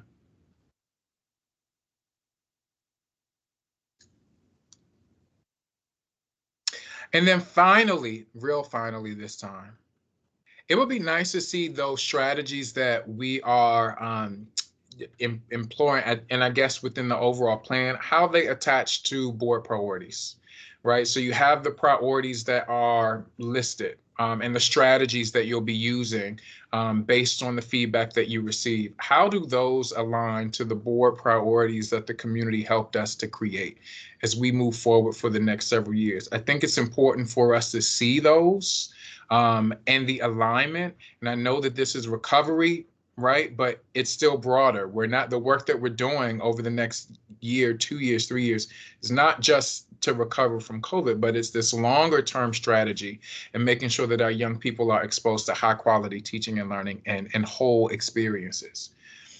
So that's something to consider and to think about as we move forward. Anything else for the other commissioners or any of the chiefs? Is there anything else that you all would like to share before we go into the operator waiver request? Chief Jones? Yes, I'll be brief. I just want to acknowledge your last point, which is around alignment, not only to the priorities, but also in terms of measurement. Because even in the prior presentation, I know there was a lot of interest around how we're going to measure student progress around financial literacy. I want to acknowledge that that is also part of our planning work, is to bring the measurement components to the forefront as we go through these next few phases. So I just wanted to acknowledge that publicly because I think that's important for people to be aware of in managing expectations. I appreciate that, Chief. Thank you. Chief Hubbard. Just very quickly, you should expect to see the June feedback. We can email it to the board as well as it'll be on our website sometime next week. So you can actually look at that as well. And then you'll have that feedback to consider as we finalize our plans. Thank you. Chief Davis. Commissioner McFadden, I didn't know if you wanted a response to the arts and athletics comment that you made, but I'll give you a quick one because you're right. There's a lot more that needs to be fleshed out. I mean, in both of those spaces, not only do we want to use existing plans like the art strategic plan that you referenced, but we want to make sure that this is sustained long past the federal dollars. We want to figure out if we can use how we can use the Kerwin funds. So anything we do is not a 2 or 3 year thing, but it is a long range thing. And that could take the play. That could look like middle school instrumental music. It could look like middle school sports. It could look like resources that maybe arts teachers don't necessarily have every single day. So we want to be really intentional about that. And I don't think we'll be able to get that ready by August 30th. But this is going to be a plan that gets updated, and we want to look longer term in those areas. We can go on and on about athletics, and some schools have more teams than others and the equitable part of that. So I just want you to know that there is work in those areas, but it is a little bit more longer term. I appreciate that. I just would also like to hear more of that, right? So as we are thinking long term, it is important to keep that raised. There is a large artistic community in Baltimore. There is a really big focus on athletics and sports and health education. And I think that it's just important to hear it. So I appreciate you saying that. But as we move forward throughout all of the presentations that I know this committee is going to receive throughout the course of this year, just how can we be better thought partners in that work as we bring a lot of the community perspective to what you're saying. And then finally, Chief, as I think about going back into the fall, as we are talking about the 3R work, I think about the way that we've learned that COVID is transmitted, that virus is transmitted. We think of aerosols. So another thing that I have to raise with fine arts and athletics is aerosol transmission, especially for our young people that don't have the option of being vaccinated, right? There's a limit of 12 years old at this point. So how are we considering deploying our resources in a heightened way in those areas where the curricular program is designed to emit aerosols, right? How do we, what are we doing to support those teachers and those students in those particular curriculum programs? I mean, I think the curricular program part is a really good question, and I don't have an immediate answer. I think on the athletics part, I mean, a lot of what we've said in the athletic space is folks can work out, but the contact within city schools, right, we want to keep to an absolute minimum because of exactly what you said. So I think your point, especially what I would say around instrumental music, but maybe there are other aspects you're thinking of too, Commissioner McFadden. I think we have more work to do in that area. Definitely. Instrumental music, certainly. You know, I'm a vocal music teacher. So how are we prepping our vocal music spaces to be conducive to safe teaching and learning practices as we are moving our young people back into our school buildings? Chief Dabrowski, I see you, and I also see Chanel. No, I was just going to add the space around the instrumental musics, right? And I think the instrumental, when you're doing your brass, your woodwinds, and all of the aerosol pieces there as well. Again, what does that look like for safety spaces and things? Again, you know, we're hopeful the vaccine will become more available in the fall for younger, but we're still waiting for that guidance and how we are responsive in the meantime. I think exactly is the work we need to do to continue to find ways to offer that. Chanel, I saw your hand as well. Yes, sir. Thank you. I just wanted to add a little bit more context from the boots on the ground perspective of that work. We have guidance that we have put in place. That's just, it's a little bit dated though, because this guidance was for a few months ago. So as the guidance nationally is updated, we'll be updating the city schools guidance as well for how students will return to instrument music playing. I don't want to give too many of the particulars here, given the time constraints that we have, but you can look to see those implementations that will be made available. And we have an update coming for you, I think, in the fall as well, in October. And then we have a written update in May. And in each one of those updates, you should be seeing the progression of the guidance as we learn and understand more, as vaccination policies change. But you should also take comfort in the fact that our guidance is at the forefront with our students and families in mind. So while the guidance might look a certain way for Baltimore City, our Baltimore City Public Schools guidance is always students first. I appreciate that. Yes, sir.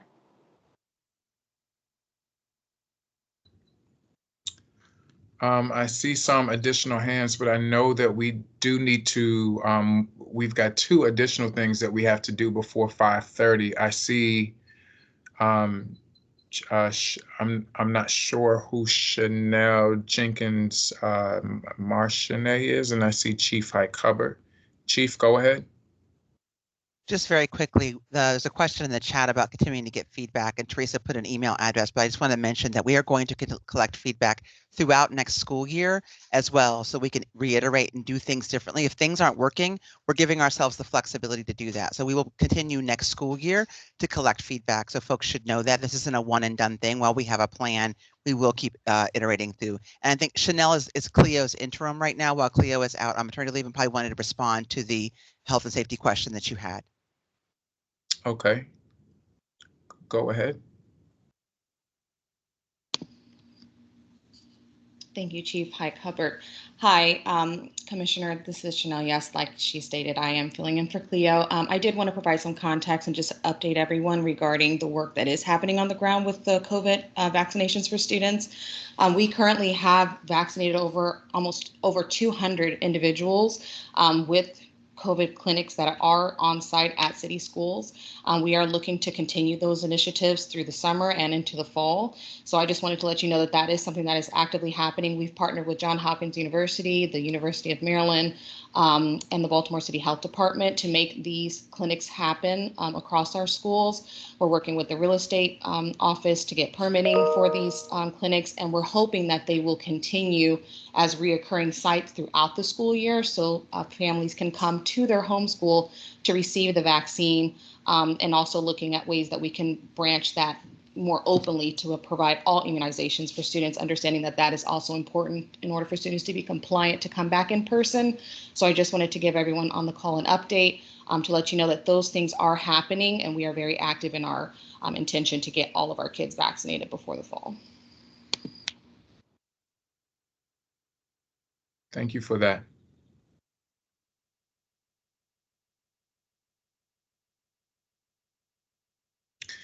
So that was my teacher wait time, a little pause to make sure that everyone was okay. But we are going to move. I know Angela is with us, Angela Alvarez, and we do have, thank you all for that information. It was a lot of information, but I know that these presentations are going to be substantive in this way because of the work that we have to do moving forward. So I appreciate everyone's commitment to this. Angela, we are ready for you, Ms. Alvarez, for the operator waiver request for Clay Hill. Yep, thank you. Hello, commissioners. Just give me 1 second. I'm just going to pull up the presentation.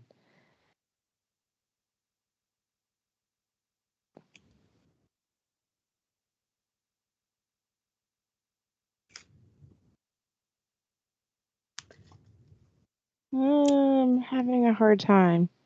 Sorry, I'm used to being on 2 screens and I'm on 1 screen, and I don't know how to share it in this way. It's all good. I don't understand how you all do it. I walked into my office today. I have a new office, and I walked in, and there are 3 screens there. I'm like, 3 screens? I just want my one. But I know it works well for several of you, like it does for you. Angela? Yes, that is my go-to. And so with Teams flipping between screens in this way is a little different. So sorry for the delay. I think it's a relatively quick presentation, and I think I just put it somewhere where I can pull it up. I think it's okay.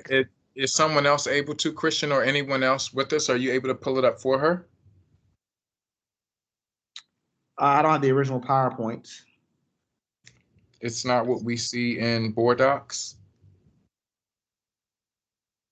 No, when we share, that's the PDFs. Usually when we're sharing on Teams, we use the PowerPoints.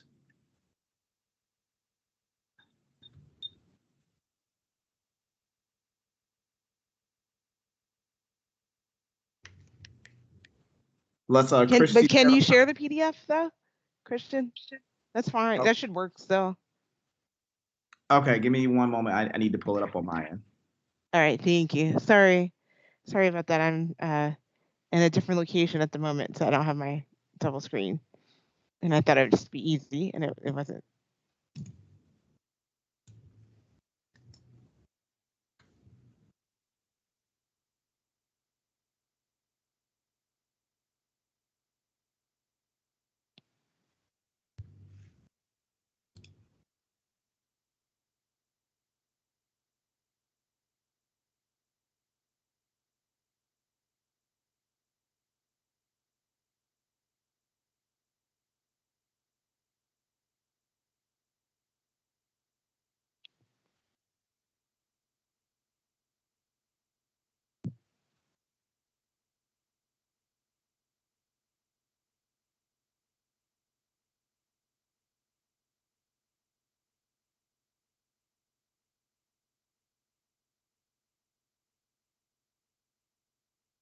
Okay, can you all see my screen?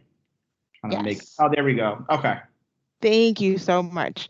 So we're presenting a waiver request for Clay Hill. Again, I'm Angela Alvarez, the Executive Director of the Office of New Initiatives. You can go to the next screen. Then you just slide it. Yeah, you gotta slide down. It's a little counterintuitive. So when we receive waiver requests, there are certain key considerations that we think through: evidence of demand, the school's rationale for the change, evidence of how stakeholders were involved in vetting and approving the request, quality of the programming, and then the capacity to implement such a request.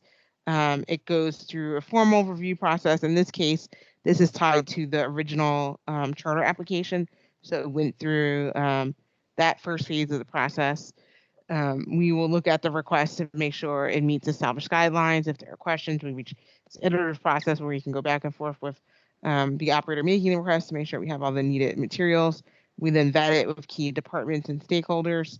We also get feedback from the charter and operator-led schools advisory board, and we're presenting publicly this request. And then later, you guys will vote on this particular request.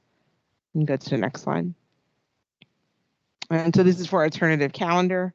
You can keep going.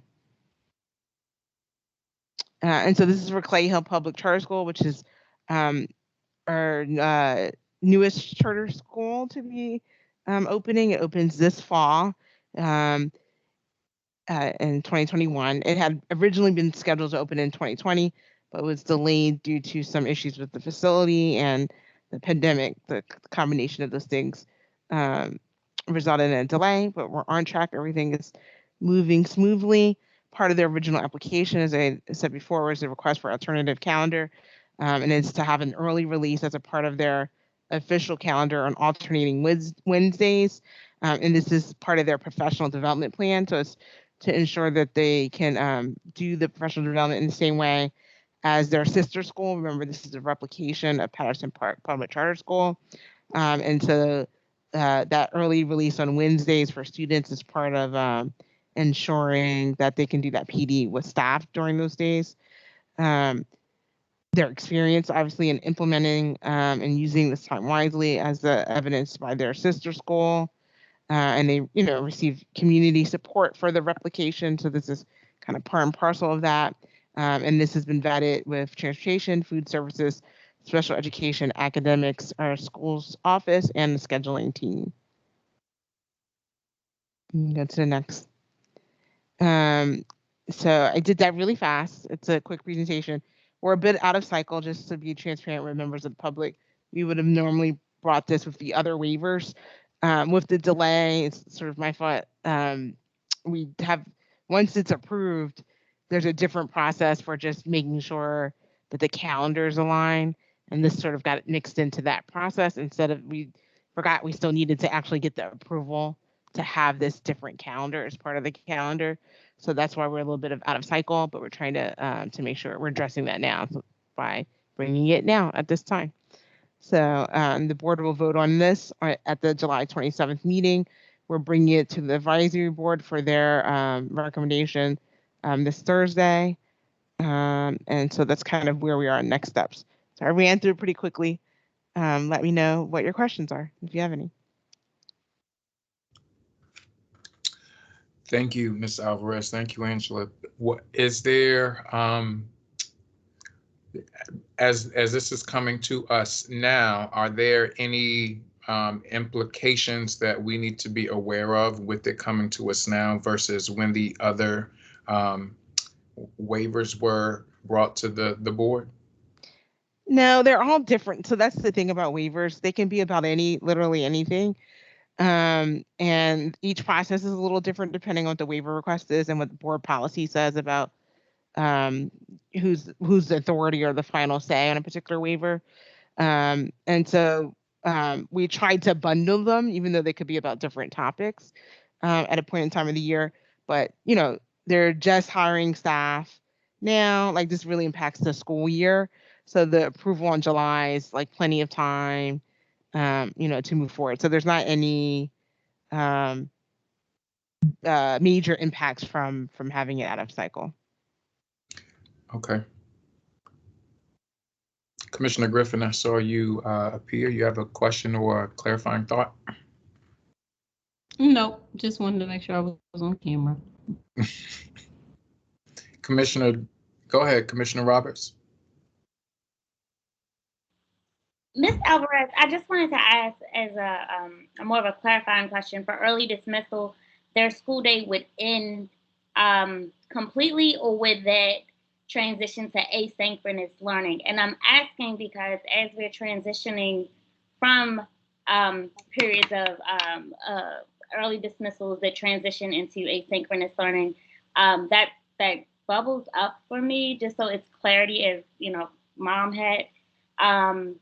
And then for you, Chair McFadden, I want to lift that again, just around what that looks like in the upcoming school year around language of early dismissals, delayed openings, and where asynchronous will be embedded, and how we can get ahead of that language for families, just to be clear on if it's a true early dismissal that school has ended versus an early dismissal with a transition into asynchronous. That's a great question, Commissioner Roberts. I actually don't have the answer to that question. Again, this was part of their original kind of application. So this was pre-COVID, right? With this change in their calendar. But that's a good point. We're in this point of shift and rethinking how we use time. And so I will make sure before we come back to you, I have the answer from the school about whether or not they've re-envisioned how they would use it.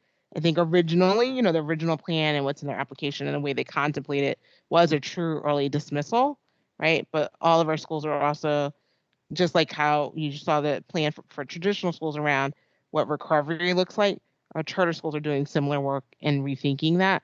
So I will get that from the school to make sure I can share how they're thinking about that. Thank you so much. To that point, Angela, will they still meet the 180 requirement? Yes. They will still meet that even with this waiver? Yes. Okay, thank you. And I think that is important, though, Commissioner Roberts, for you to raise the way that we communicate dismissal. I think it's something that we did not really discuss when we were approving the calendar, or we didn't focus on it as much. How we communicate if we are closing early, if we're closing the building early, does that mean that we have stopped learning for the day? Or I think that is a great point that you raised, that we should have a bit more clarity on before we move into the start of this school year. Yeah. Thank you for raising that. We're ready for procurement. Thank you, guys. Thank you so much.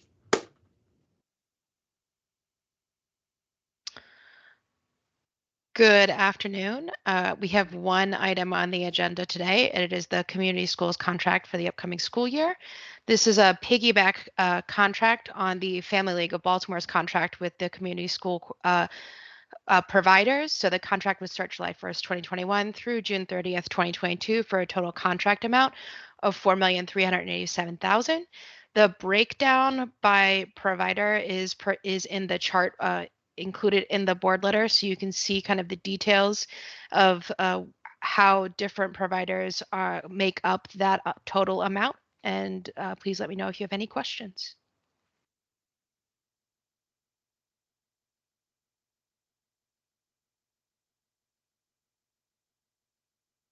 Jessica, why are we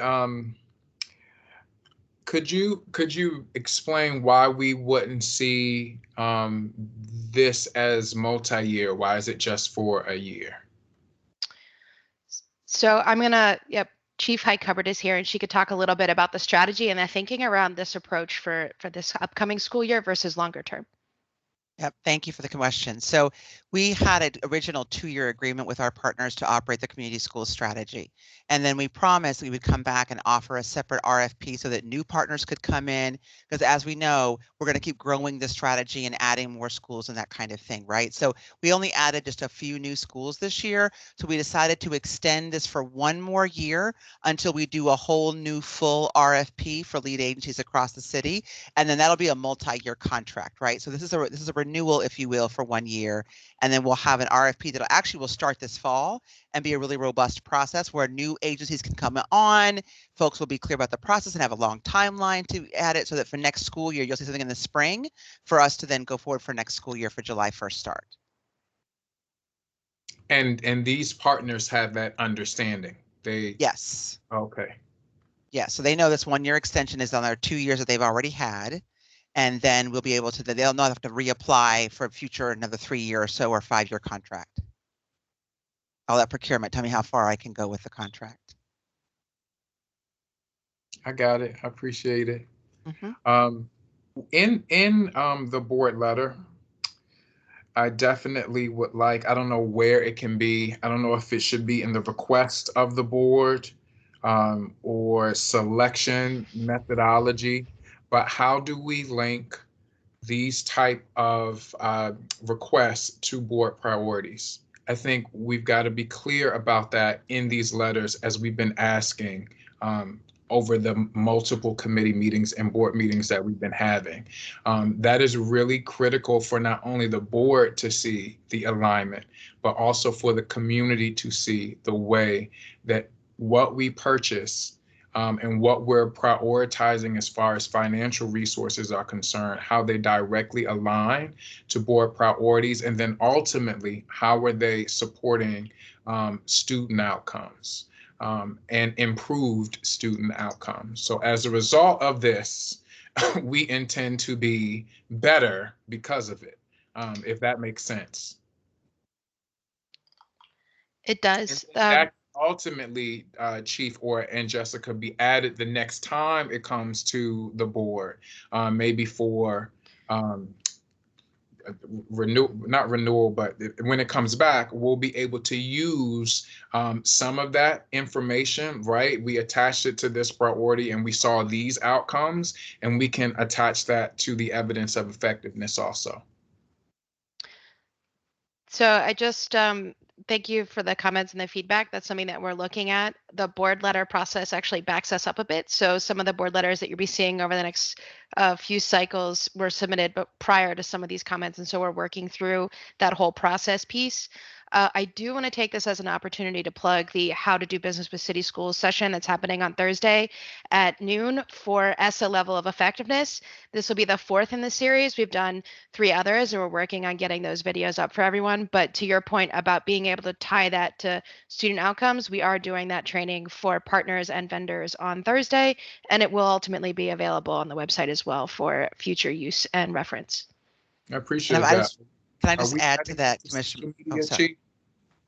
Sorry, say that again, Commissioner Fadden. I'm sorry. Are we adding all of that to social media? Yes. Okay. Yes, sir. The partnership has been fantastic with procurement and the finance team.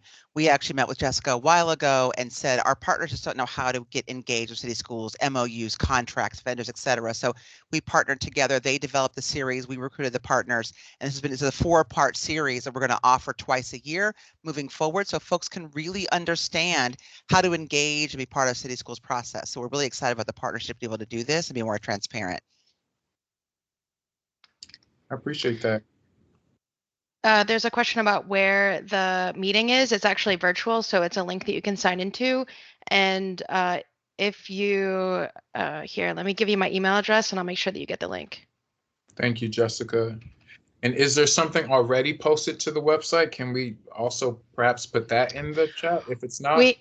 We have all the materials and we've made the request to update the website, but there's a lot of updates going on right now. So we are in the queue to get everything posted. So stay tuned, it's coming. If you're interested in the materials, you can either email me or Sheila on Chief High Cover's team, who's been fantastic with reaching out and making sure everyone gets all the materials. Thank you, I appreciate that. Any other commissioners, do you have any questions, comments, clarifying thoughts? I do not have any comments as it relates to the procurement, but I'm very thrilled for the updates to the procurement process. So thank you so much, Ms. Wilson. I know that I've been a nuisance, but thank you so much to you and your team.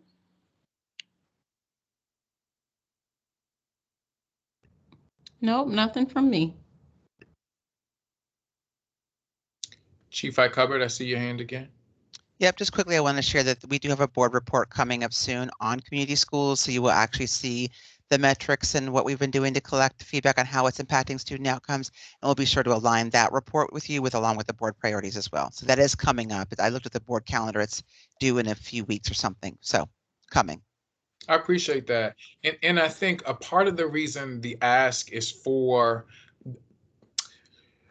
us to just be refocused on those priorities every time we see perhaps presentations or board letters as far as procurement is concerned. I think that it just helps with the alignment so that we don't necessarily have to spend so much time in presentation talking about how they align. We can see it over time. That's one thing. Dr. Durant, I see your hand up also. Good afternoon, good evening. Good afternoon, Commissioners. Good afternoon, Chair McFadden. I just wanted to also echo the sentiments about the procurement process.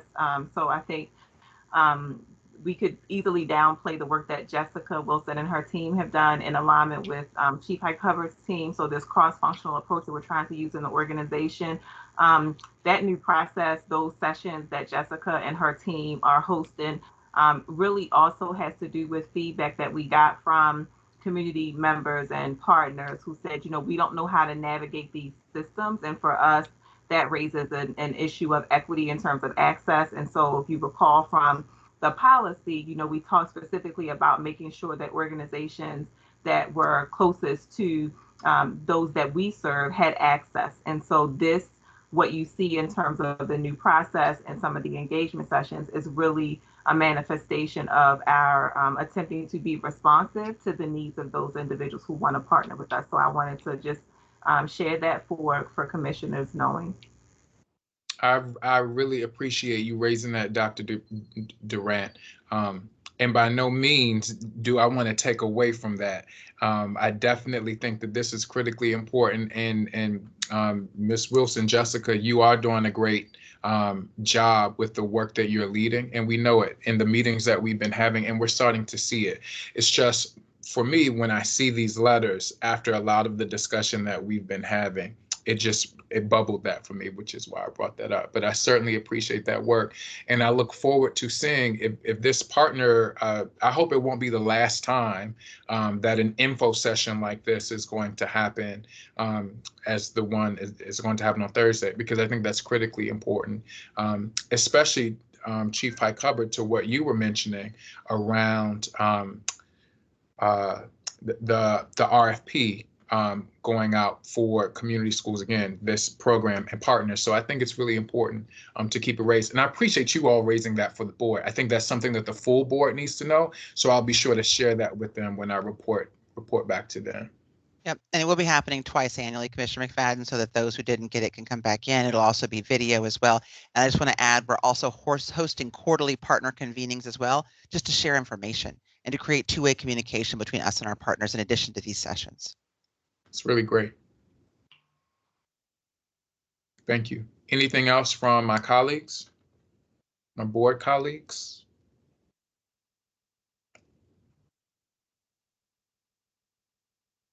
The next meeting of the Teaching and Learning Committee will be on Tuesday, August the 3rd, 2021, where we will focus on two items. On the agenda, we have both the assessment strategy for school year 21-22, in addition to another comprehensive R3 update. The only way that everyone can leave, this is your exit ticket. If you put the 3 R's, what are they in the chat? That's how we'll adjourn. You can't go until the 3 R's. You name them and they're in the chat.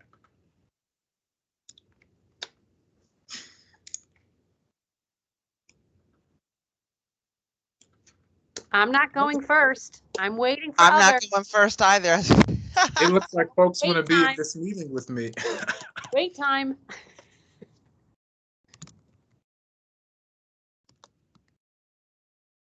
Oh, thank you, Christian. Oh.